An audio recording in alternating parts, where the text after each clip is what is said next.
ఖమ్మం జిల్లా వైరాలోని ప్రధాన రహదారుల ప్రక్కన పారిశుద్ధ్యం అధ్వానంగా ఉన్నప్పటికీ కనీస చర్యలు తీసుకోవడం లేదు.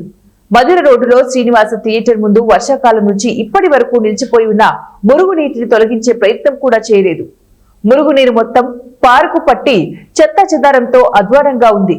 ఇక్కడే ఆటో స్టాండ్, కూరగాయల బండ్లు, పండ్ల షాపులు మరియు ఎంతో మంది రద్దీగా ఉండే హోటల్స్ ను నిర్వహిస్తున్నారు.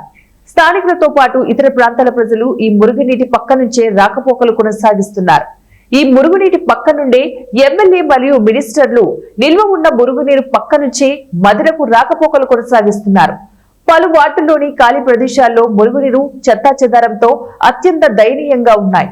ఇప్పటికైనా మున్సిపాలిటీ ప్రత్యేక అధికారిగా ఉన్న స్థానిక సంస్థల అదనపు కలెక్టర్ డాక్టర్ పి శ్రీజ ఇక్కడ పరిస్థితులపై ప్రత్యేక దృష్టి సారించి పారిశుద్ధ్యంపై మెరుగైన చర్యలు తీసుకోవాలని స్థానికులు డిమాండ్ చేస్తున్నారు.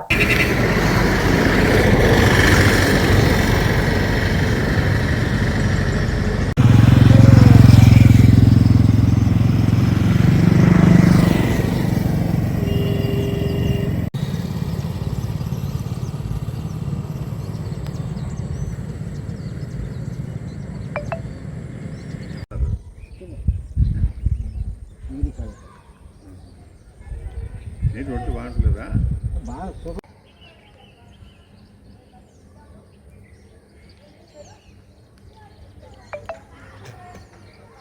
ఆల్రెడీ